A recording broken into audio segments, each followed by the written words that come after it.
भक्तों, आज हम आप सभी को बताएंगे कि माँ संतोषी व्रत कथा के बारे में।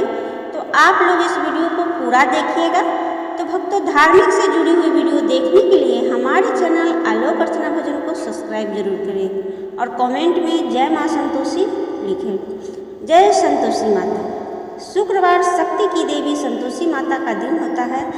जो भी भक्त इस व्रत को विधि विधान से करता है, माँ संतोषी उनकी सभी मनोकामनाएं पूर्ण करती है। अगर कोई अविवाहित कन्या शुक्रवार को 16 व्रत करती है तो उनके विवाह के योग शीघ्र बनते हैं। वही विवाहित महिलाओं को इस व्रत को रखने से सुख और सौभाग्य की प्राप्ति होती है। व्रत रखने के साथ साथ कथा सुनने से ही व्रत का पूर्ण फल प्राप्त होता है। तो आइए भक्तों, हम सभी श्रद्धापूर्वक से सुनते हैं शुक्रवार व्रत की संपूर्ण कथा और संतोषी माता की आरती। कथा के अनुसार एक बार एक बूढ़ी माई थी। उनके 7 बेटे थे, जिनमें से 6 कमाने वाले थे, एक निकम्मा था। बूढ़ी माँ 6 बेटों के लिए भोजन बनाती और कुछ जूठन बच जाती और 7वें बेटों को दे दिया करती। वह मन का बड़ा भोला था, इसलिए वह भी विचार नहीं करता था। एक दिन वो अपनी पत्नी से बोला, देखो मेरी माँ को मुझ पर कितना प्रेम है। तो उसकी पत्नी बोली, हाँ हाँ क्यों नहीं, सबका बचा हुआ जूठा जो तुमको खिलाती है। तब वो बोला, नहीं ऐसा नहीं हो सकता, मैं जब तक अपनी आंखों से ना देख लूँ मान ही नहीं सकता। पत्नी ने हंसकर कहा, देख लोगे तो तब तो मानोगे। फिर कुछ दिनों के बाद त्योहार आया। घर में 7 तरह के भोजन और चूरमे के लड्डू बने। वह जांचने के लिए सिर दुखने का बहाना करके एक पतली चुनरी सिर पर ओढ़कर रसोई घर में सो गया। वह कपड़े में से सब कुछ देखता रहा। थोड़ी ही देर में उसके 6 भाई भोजन करके आए।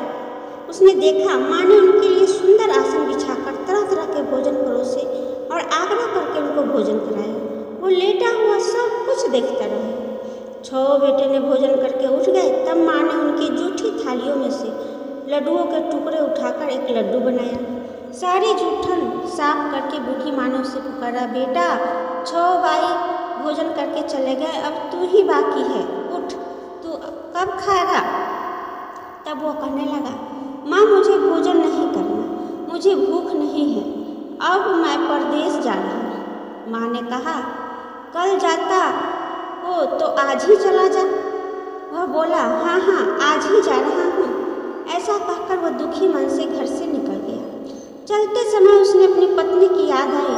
वह उस समय गौशाला में उपले थाप रही थी। वहाँ जाकर वह बोला, हम परदेश जा रहे हैं, कुछ समय के बाद आएंगे, तब तक तुम यहाँ ध्यान से रहना। तब उसकी पत्नी बोली, आप खुशी से जाइए, हमारी चिंता मत कीजिए, यहाँ हम भगवान के भरोसे हैं।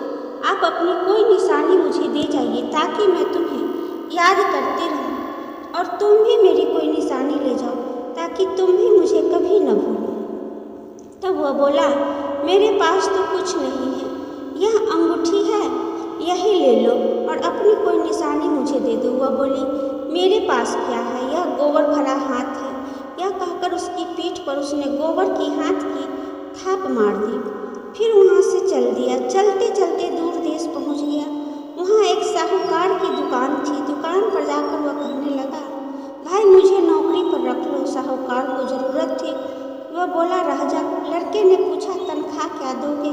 साहूकार ने कहा, काम देखकर दाम मिलेंगे। अब साहूकार के यहाँ उसे नौकरी मिल गई तो वह सुबह से लेकर रात तक नौकरी करने लगा। कुछ ही दिनों में दुकान का सारा लेन देन, हिसाब किताब, ग्राहकों का माल बेचना, यह सारा काम वह लगन से करने लगा। साहूकार के यहाँ 7-8 नौकर थे। वे सब चक्कर खाने लगे। यूँ तो बहुत होशियार बन गया। सेठ ने भी उसका काम देखा तो 3 महीने में ही उसे आधे व्यवसाय का हिस्सेदार बना लिया। वह कुछ ही वर्षों में वहाँ का नामी सेठ बन गया। और फिर एक दिन मालिक सारा कारोबार उस पर छोड़कर यात्रा पर चला गया। अब पीछे उसकी पत्नी की क्या बीती यह भी सुनिए। सास ससुर उसे दुख देने लगे। सारी गृहस्थी का काम कराकर उसे लकड़ी लेने जंगल में भेज देते। इसी बीच घर के आटे से जो भूसी निकलती उसकी रोटी बनाकर रख दी जाती और फूटे नारियल की नारेली में पानी भर दिया जाता और उसे दे दिया जाता। उसी तरह दिन बीत रहे थे। एक दिन वह लकड़ी लेने जा रही थी। रात रास्ते में बहुत सारी स्त्रियां संतोषी माता का व्रत करती दिखाई दी।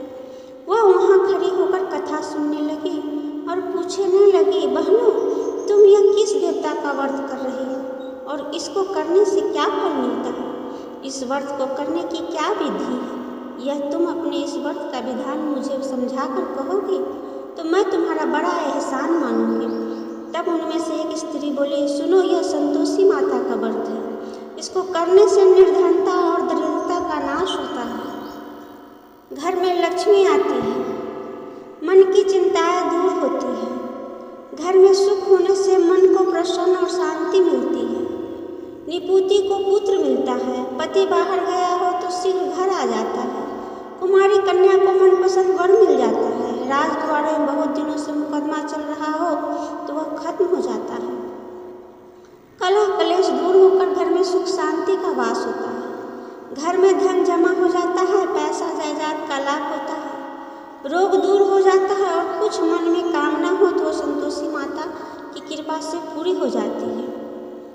इसे कोई संदेह नहीं है। तब वह पूछने लगी, बहन, यह व्रत कैसे किया जाए, यह भी बताओ तो बड़ी कृपा होगी। वह कहने लगी, सवा आने का गुड़ चना ले लेना, इच्छा हो तो सवा आने का ले आना या 1 रुपया का भी अपने सामर्थ्य के अनुसार ले लेना। बिना परेशानी और श्रद्धा और प्रेम से जितना भी बन पड़े सवाया लेना।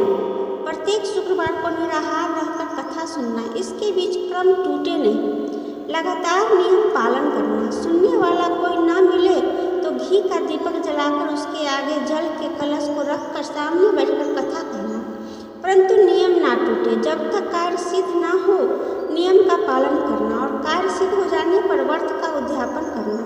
3 मास में माता का फल पूरा करती है। यदि किसी के ग्रह खोटे भी हो तो भी माता वर्ष भर में कार्य सिद्ध करती है। फल सिद्ध होने पर उद्यापन कर लेना चाहिए, बीच में नहीं करना चाहिए। उद्यापन में सवा सेर आटे का खाजा, इसी माप से खीर तथा चने का साग बनाना, 8 लड़कों को भोजन कराना, जहाँ तक मिले जेठ, देवर, भाई, बंधु या परिवार के ही हो, ना मिले तो रिश्तेदार और पास पड़ोसियों को बुला लेना। उन्हें भोजन कराकर यथाशक्ति फल दक्षिणा आदि देकर माता का नियम पूरा करना। उस दिन घर में ना हो तो खटाई और ना ही दान करना। यह सुनकर बुढ़िया के लड़के की पत्नी चल पड़ी। रास्ते में लकड़ी के बोझ को बेच दिया और उस पैसे से गुड़, चना और संतोषी माता के व्रत की तैयारी करके आगे चली और सामने मंदिर देखकर पूछने लगी, यह मंदिर किसका है? सब कहने लगे, यह संतोषी माता का मंदिर है। यह सुनकर वह माता के मंदिर में जाकर माता के चरणों में लौटने लगी, दीन होकर विनती करने लगी, माँ, मैं निपट अज्ञानी हूँ, व्रत के कुछ भी नियम नहीं जानती, मैं बहुत दुखी हूँ। हे माँ जगत जननी, मेरा दुख दूर करो, मैं आपकी शरण में हूँ। इस विनती को सुनकर संतोषी माता को उस पर दया आ गई। एक शुक्रवार बीता कि दूसरे को उसके पति का पत्र आया और तीसरे शुक्रवार को उसका भेजा हुआ पैसा आ गया। यह देखकर जेठ जेठानी मुंह सुकुराने लगी, इतने दिनों में इतना पैसा आया, इसमें क्या बढ़ाई है? लड़के ताने देने लगे।